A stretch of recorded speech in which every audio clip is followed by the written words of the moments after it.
लोकप्रिय विधायक श्रीमान नारायण दास जी को जिसके लिए देवताओं का घर हो वो तो निडर है ही। आपका तो जीवन ही धन्य है। वाकई ये देवघर वालों का जीवन है। और ये भी एक बात सही है, देवताओं को समय से चेताने का काम, चुनौती देने का काम जब भी किसी ने किया है वो दानवों ने किया है। तो माननीय विधायक जी चिंता मत करो, हम तो पैदा इसीलिए हुए कि दानवों का अत्याचार खत्म करेंगे और सुशासन की स्थापना करेंगे।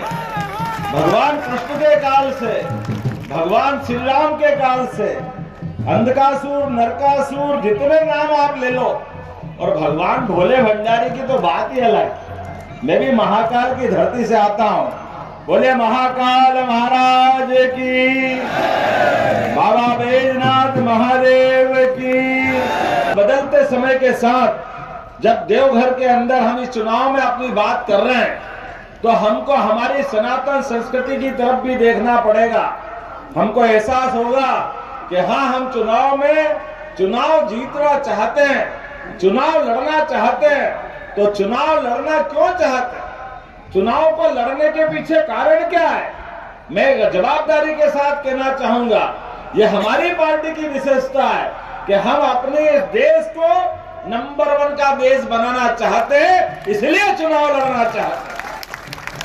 भारतीय जनता पार्टी चुनाव लड़ना चाहती है तो गरीब से गरीब आदमी की जिंदगी में भी सुख का सवेरा निकले, इसलिए चुनाव जीतना चाहते हैं।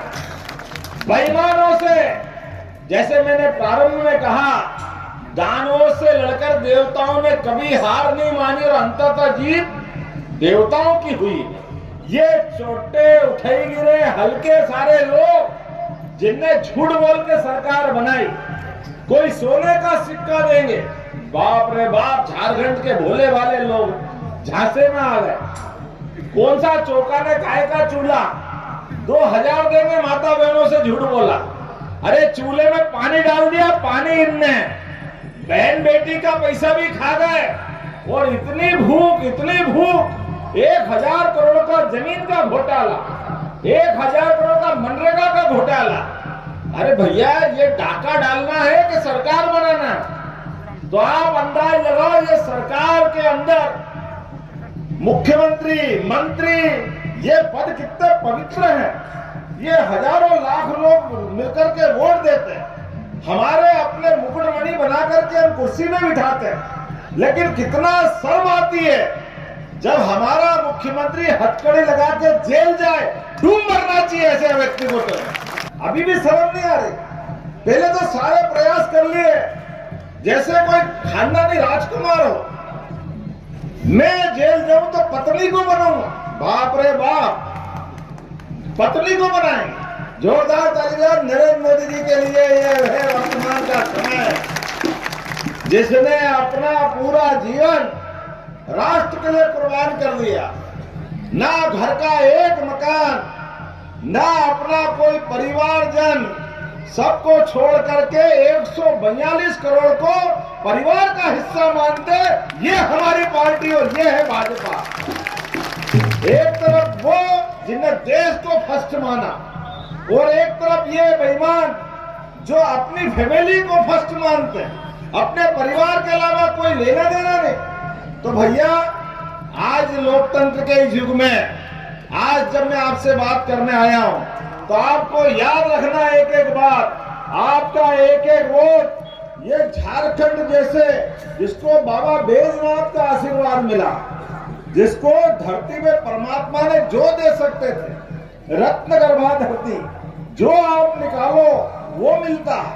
लेकिन निकालने के बाद ये जो लूटने वाले हैं इनको संभालना है। और ये तो हमारे अपने गोपाल कृष्ण और भगवान राम की अतीत गौरवशाली परंपरा वाले लोग हैं। सभी भाई बहन, आप कान खोल के सुन लो, आपकी जमीन पे, आपके मकान पे, आपके देवस्थान पे, आपके सभी बाबा बैजनाथ सहित सनातन संस्कृति पे पीछे पीछे ये जो जहरीला सांप घूम रहा है घुसपैठियों का, बांग्लादेशी घुसपैठियों का। ये आपके बहन बेटी के आड़ में जमीन पे कब्जा करना चाहते हैं, बहन बेटी की इज्जत खराब करना चाहते हैं। उतना ही नहीं, ये हमारी देव संस्कृति को भी मिटाना चाहते हैं। इसलिए ये चुनाव चुनौती का चुनाव है, हमारे देवताओं के लिए, हमारी सनातन धर्म की सभ्यता के लिए, हमारी अच्छाई के लिए और इन बुराई के पहाड़ से लड़ने के लिए हम सबको सामूहिक रूप से संकल्प करना पड़ेगा। भगवान कृष्ण ने सच्चाई और अच्छाई के लिए इंद्र से भी लड़ाई ले ली थी, हमें मालूम है। गोवर्धन पर्वत उठा के हम उस परंपरा के लोग हैं। बोलो गोपाल कृष्ण भगवान की। आनंद आया तो बैजनाथ का आना चाहिए कि नहीं आना चाहिए? इधर से आवाज आना चाहिए कि नहीं आना चाहिए? अरे महाकाल और बैजनाथ में क्या फर्क? मैं इसीलिए आया कि वहां भाजपा की सरकार थी, नरेंद्र मोदी जी का आशीर्वाद मिला। जोरदार ताली बजाओ, बैजनाथ में भी आनंद आएगा।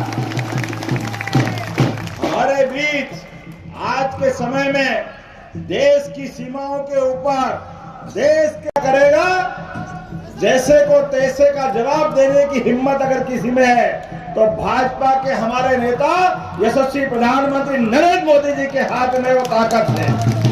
जो पाकिस्तान की छोटी मोटी नहीं कोई भी हरकत होती है तो सीमा पे जवाब देने में भी सक्षम है और घर में घुस के मारने में भी सक्षम है। ये है भारत और भारत की ताकत। बीच में 5 साल खराब निकल गए तो गोगो दीदी के माध्यम से ये हमारे मध्य प्रदेश में हम 1250 तो दे ही रहे हैं, लेकिन 5 साल आपका घाटा हो गया, इसलिए 2100 रुपए आपको भी देंगे। ये हमारी सरकार का निर्णय। और युवाओं के लिए, मेरे युवा मित्रों के लिए जोरदार ताली बजाओ। 2000 रुपया महीना आपको भी दिया जाएगा। 2,87,000 सरकारी नौकरियां अगर भाजपा की सरकार बनी तो 2,87,000, जोरदार ताली बजाओ, 2,87,500 लोगों के लिए। और उतने भी कोई बीमार हो जाए, कोई कारण से हॉस्पिटल जाना पड़े तो 5 लाख तक का सरकारी हॉस्पिटल तो फ्री है ही, प्राइवेट हॉस्पिटल के लिए भी सरकार पैसा देगी। यह नरेंद्र मोदी जी की योजना और यह हमारी भावना है, जो खाली बोलते नहीं है। सर्वे भवन्तु सुखिनः, सर्वे सन्तु निरामया।